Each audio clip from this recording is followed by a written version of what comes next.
With conflict in Ukraine and deep concerns about Russia's next move, many people who had trips booked to Europe this spring and summer now have a big question mark in the middle of their itinerary. Should they still go? For more to answer this question on the impact it's already had on the travel industry, we're joined now by travel expert Lauren Christie. Good morning to you. Good morning, Anne-Marie. All right, you have a trip planned for yourself. You've got a personal stake in this. You're going to Paris and Lisbon. At least that's the plan. Has the conflict on the ground changed anything for you so far? No, not in terms of travel to France and Portugal. I think travel plans in 2022 are never carved in stone as it is. I think everybody should remember that. And as long as it's business as usual in those two countries, I will continue to support them from a travel perspective. I do think it's important to look at the Department of Foreign Affairs website, and I will keep a close eye on that.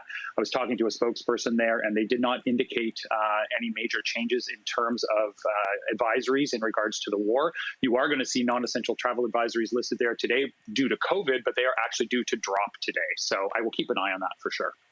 We know that flights across Europe have already been affected, with the EU and a number of countries, including Russia, banning certain flights in their airspace. So what are you hearing from airlines and tourism agencies about travel to Europe?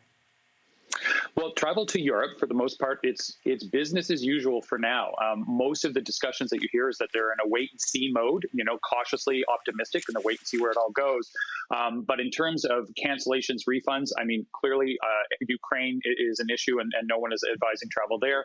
Russia, over the last few days, it's been fascinating to watch the number of tour operators, cruise lines drop programming from Russia from their itineraries.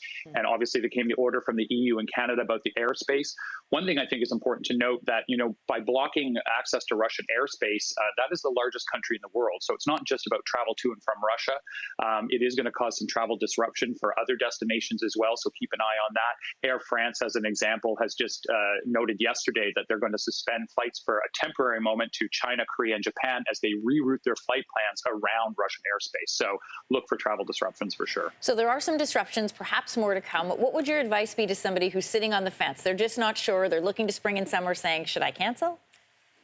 Well, if you're a business traveler, I think you need to check with what your corporate travel policy is, or your organization's travel policy is. They have a corporate duty of care or a duty of care for you, and there is a certain risk assessment that goes with that. So that decision may be out of your hands. It's worth having the discussion. If you're traveling for pleasure, whether you're going on a vacation or whether you're going to visit family, for me, it's wait and see. I don't want to pull back quite yet. I want to support the travel industry. It's important to me personally. But I always say to people, if you're going on a vacation and it's supposed to be pleasurable and it's supposed to be fun and it gives you a feeling of anxiety or you don't feel right about it, then you have to make that gut call. But for now, I personally am okay waiting to see.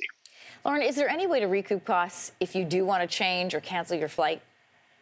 Not right now. No, travel suppliers are saying it's business as usual unless you're going to one of those affected places, Ukraine, Russia, and in some cases, some of the border countries around Ukraine, they're offering refunds and change fees for that. But at the moment, no. Really quickly, will the airline or will the tour agency, will they reach out to you, or is it best for you to call them? I think for now, I would call them if you're anxious about it. They will reach out to you.